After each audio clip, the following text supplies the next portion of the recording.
My name is Jamie Bollier, and I'm here today to share a little story of a transition I went through about 3 years ago. I call it, Who Does Number 2 Work For? Leading Through Transition. I'm sorry for the title, but every time I thought of myself as a number 2, Austin Powers just popped in my head. How many of you are number 2 at your organization or have been? Keeping your hands raised, how many of you went through a transition of the executive director during that role? While this story is my own, I hope that you can draw from my experiences and find them helpful. It leads you through 3 types of leadership: leading the association, leading the leader, and finally, leading yourself. At the last association I worked for, my boss had to take a leave of absence. Having had been at the association for over 7 years, the board gave me the opportunity to step in as acting executive director, which I gladly accepted. We were at the beginning of a busy conference season, and leadership was necessary. As a small staff of 3, myself, the executive director, and an assistant, I'd practically been running the association anyway. The big change would be managing the board. But here I was, equipped with my brand new shiny CAE, and I was rationally nervous but ready for the task. And for any of you who have been on the CAE journey, you know that this is excellent preparation. Over the next 6 months, we made do. We kept the trains running on time. Conferences came and went. Membership activities remained successful. By June, it became apparent that my boss was not coming back. And by that time, I'd proven my worth.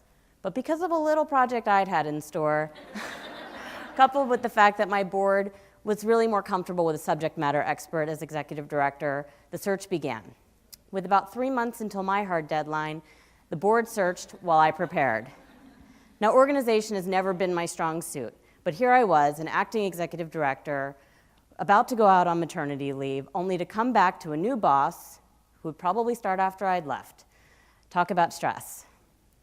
So I focused, and I cleaned up, and I began to prepare my assistant to take over for me while I'd be gone, which was a fabulous opportunity for her. I also prepared timelines and action plans for the incoming executive director. I returned to work just before Christmas that year to a new boss, though not an unfamiliar face. While she was an industry leader, she was not accustomed to association work and was definitely insecure in her new role. We had worked together in the past on several projects, but the supervisor-employee role would be a transition for us.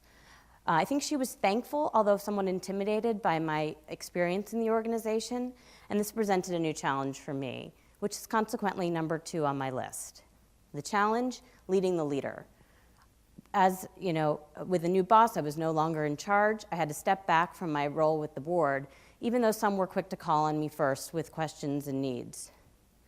But I think, in my opinion, the best thing a number 2 in command can do is to position your boss to be shining.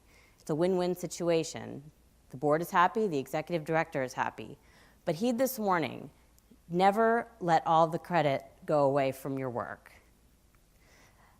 I did all that I could do to keep my new boss prepared and ready for everything that would come at her. As you know, the smaller the staff, the more hats you juggle in the organization, and there's just no time for somebody who wants to exist on delegation alone. She would take all of my ideas and accept them as her own and take credit, which I can live with, but she would publicly blame me for things that went wrong and then later privately apologize to me for doing so, which consequently is not the model of good leadership. In a perfect world, perhaps we could have made some lemonade with these bountiful lemons, but as was the case, a year later, the situation had not improved, so I took a leap and I decided to lead myself through another transition to a new association, and perhaps this was the best decision of all. For now, I work with another group of wonderful members, and I've come full circle as I begin to lead a new industry toward a successful future. And nothing against small staff, but being with part of a larger staff certainly has its benefits. So however you are currently leading, whether it's a department, an association, or your own leader, do so with pride of ownership. And if you should find yourself in the same situation that I did, have the courage to lead yourself to a new opportunity and a new day. Believe me, you're worth it. Thank you so much for your time today. You have been positively shagadelic.